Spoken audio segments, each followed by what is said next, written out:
प्रियात्मन सप्रेम जय जीव।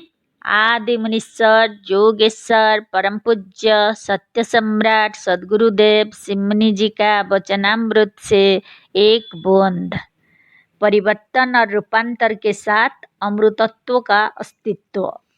यह सबको मालूम है कि शरीर के तमाम परमाणु धीरे धीरे बदलते रहते हैं। मतलब यह है कि कुछ परमाणु नित्य शरीर से बाहर चले जाते और उनकी जगह नित्य दूसरे नए परमाणु भोजन पानी और श्वास के रास्ते भीतर आ जाते हैं। कुछ पुराने परमाणुओं के निकल जाने से ही भूख लगती है। भोजन की सहायता से शरीर फिर उन खाली जगह को भर लेता है। इस तौर पर नित्य प्रसेद मलमूत्र तथा श्वास के रास्ते पुराने परमाणु निकलते रहते हैं। यहाँ तक कि 7 वर्षों में करीब करीब कुल पुराने परमाणु निकल जाते हैं और उनकी जगह नवीन आ जाते हैं। इसको यह समझ लीजिए कि 7 वर्षों में प्रत्येक शरीर की काया पलट हो जाती है। या यह समझ लीजिए कि आज का शरीर 7 वर्षों के बाद नहीं रह जाता। 7 वर्ष के पहले हमारे शरीर में जो परमाणु थे अथवा जो मांस रक्त चर्म और अस्थि थी वह अब नहीं है। पर आश्चर्य यह है कि शरीर के रंग रूप में फर्क नहीं पड़ता। बिल्कुल फर्क नहीं पड़ा ऐसा भी नहीं कहा जा सकता। कुछ जरूर पड़ा है। बहुतों के शरीर में जो बहुत बड़ा फर्क पड़ जाता है यह सब विश्वास और भावना का खेल है। जो शरीर के परमाणु बाहर जाते हैं तो हमारी भावना के अनुसार दूसरे परमाणु बाहर से आकर उनकी जगह उन्हीं का रूप धारण करके बस जाते हैं। जिस भोजन या श्वास को एक गोरा आदमी लेता है उसी को काला भी लेता है, पर गोरे के शरीर में जाकर उसे गोरा और काले के शरीर में जाकर उसे काला बना देता है। तात्पर्य यह है कि भोजन एक ही होने पर भी भिन्न भिन्न शरीर के भीतर जाकर वह भिन्न भिन्न रूप धारण करता है। इसका कारण क्या है? इसका कारण यह है कि भिन्न भिन्न शरीर के भीतर का भिन्न भिन्न विचार भाव कल्पना मन और विश्वास। राम प्रसाद का विचार और विश्वास कृष्ण प्रसाद के विचार और विश्वास से भिन्न है। इसीलिए दोनों का एक ही प्रकार का भोजन होने पर भी भीतर जाकर वही एक प्रकार का भोजन 2 प्रकार का रूप धारण करता है। पूर्वोक्त बातों पर विचार करने से यह स्पष्ट प्रकट है कि बाहर के परमाणु जो भोजन पानी और श्वास के रास्ते भीतर आते हैं वे ऐसा ही रूप धारण करते हैं जैसा हमारा विचार मन कल्पना और विश्वास होता है। इस नवीन ज्ञान से पाठकों का विचार बदल जाएगा और विचारों के बदलते ही शरीर में भी परिवर्तन होने लगेगा। विचार कल्पना और भावना व्यर्थ की बात नहीं है, अवस्तु नहीं वस्तु है। सब स्वयं निराकार है, पर संसार के सारे साकार पदार्थ इन्हीं के बनाए हुए हैं। हमारा इस जन्म का शरीर हमारे अनेक जन्म के विचारों और कल्पनाओं का प्रत्यक्ष रूप है। मनुष्य के शरीर को देखकर विचारशील मनुष्य दूसरे के भावों विचारों और कल्पनाओं का बहुत कुछ पता लगा सकता है। किसी के विश्वास विचार और भीतरी भावों तथा उनके बाहरी शरीर में भेद केवल इतना ही है कि एक अदृश्य है और दूसरा दृश्य, एक साकार है दूसरा निराकार, एक प्रत्यक्ष है और दूसरा दृष्टि से परे है। बस इसके सिवा हमारे शरीर और हमारे विश्वास तथा विचार में कुछ भेद नहीं है। यदि हम इस विद्या के गूढ़ तत्वों पर विचार करें तो हम केवल शरीर को देखकर मनुष्य के भीतरी विचार और भावों को भी बहुत कुछ जान सकते हैं। केवल इसके लिए कुछ दिनों तक अभ्यास और साधन करने की आवश्यकता है। इन बातों पर विचार करने से यह स्पष्ट सिद्ध होता है कि हमारे भोजन पानी और श्वास के रास्ते जो परमाणु आवश्यकता के अनुसार भीतर जाते हैं वे वही रूप धारण करते हैं जैसा कि हमारा विश्वास, विचार, कल्पना और मन होता है। अतः यह सिद्ध है कि हमारा जैसा विश्वास होगा धीरे धीरे हमारे शरीर के सब परमाणु वैसे ही हो जाएंगे और बिल्कुल काया पलट हो जाएगा।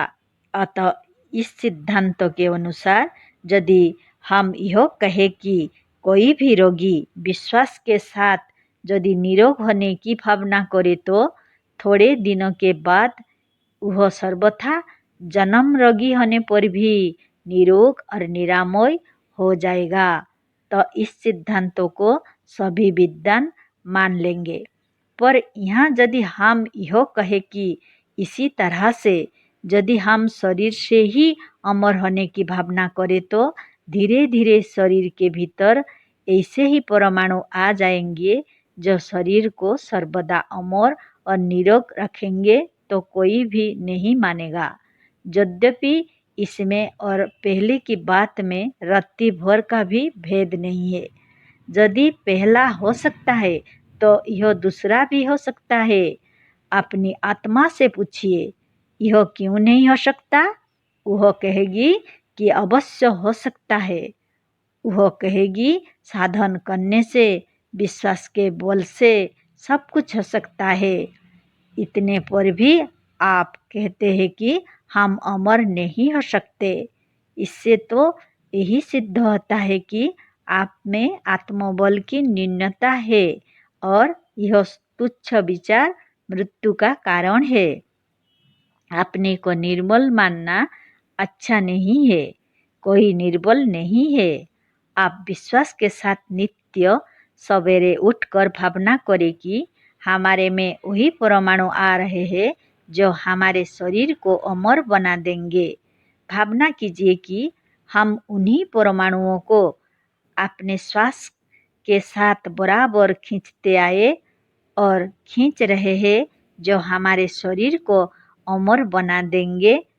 तो आपके विश्वास के अनुसार वस्तुतः वही परमाणु अंदर आ सकेंगे जो आपके शरीर को सचमुच अमर बना सके। परमाणु बदलते रहते हैं पर शरीर उसी तरह स्थित रहता है।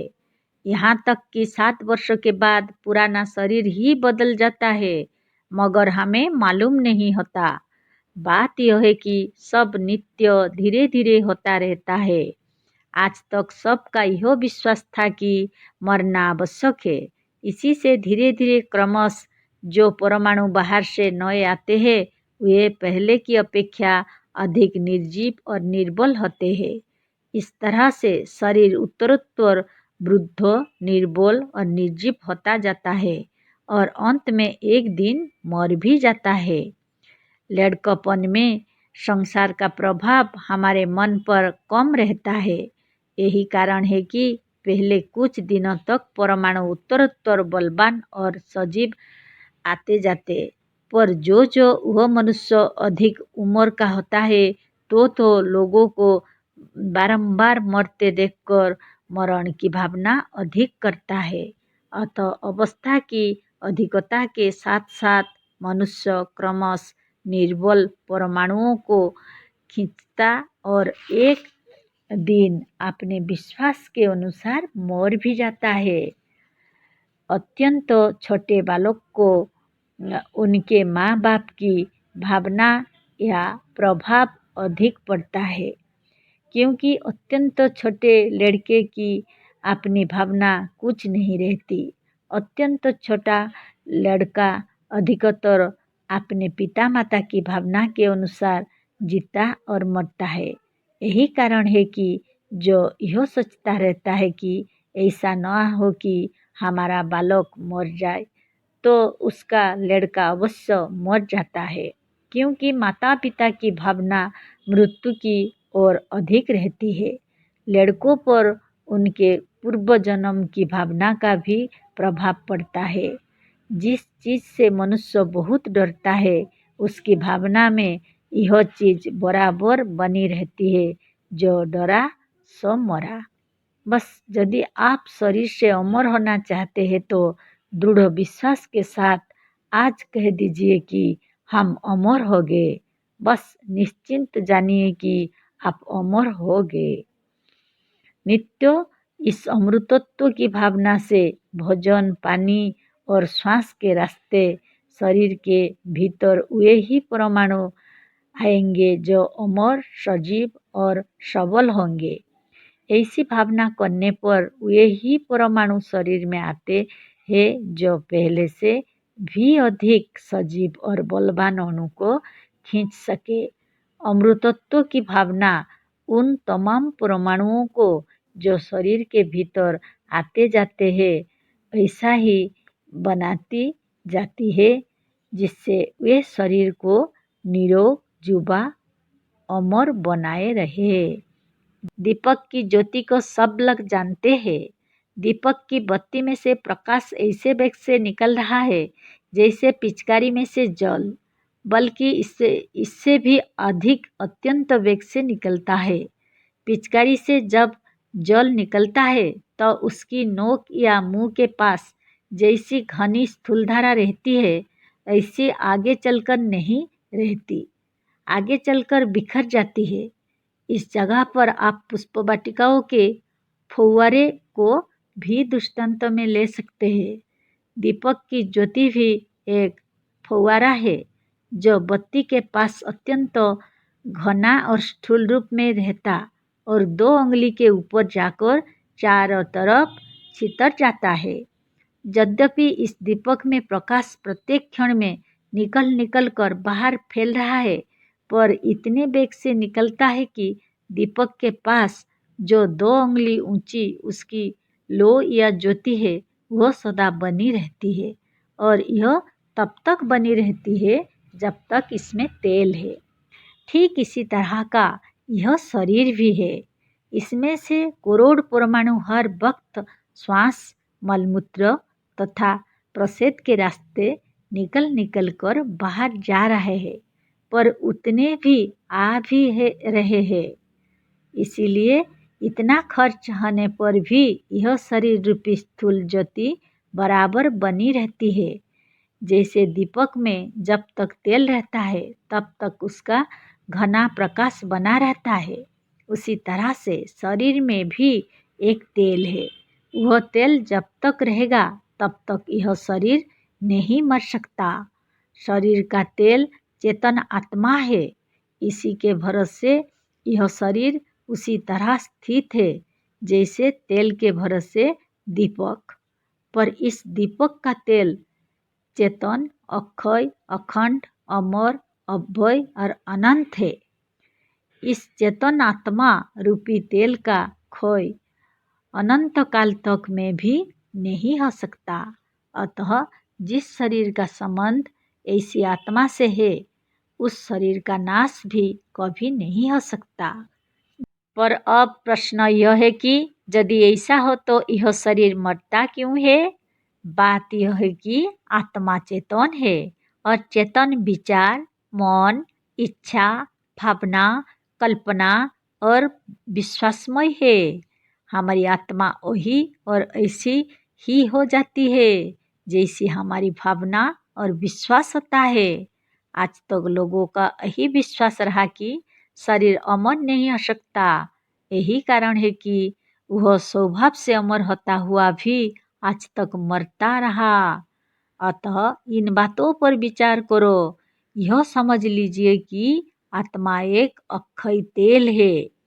इसमें विचार, मन व विश्वास रूपी बत्ती पड़ी हुई है जिसमें से शरीर रूपी ज्योति निकलकर प्रत्यक्ष हो रही है। यह कभी बुझ नहीं सकती, पर आपका इस पर दृढ़ विश्वास होना आवश्यक है। बाहर की आंधी भी इसे बुझाने में असमर्थ है, क्योंकि आत्मा वो वस्तु है जिसका बाहर और भीतर समान अधिकार है। आत्मा रूपी तेल अक्षय है, अतः यह ज्योति रूपी शरीर भी अक्षय और अविनाशी है। शरीर स्वभाव से ही अमर है, कमी केवल विश्वास की है। विश्वास कीजिए कि हमारा शरीर अमर है। हम शरीर से भी अविनाशी है, बस आप अमर और अविनाशी है। जिसको दृढ़ विश्वास है कि हम अमर है, उसका नाश प्रलय काल में भी नहीं हो सकता। जय जीव।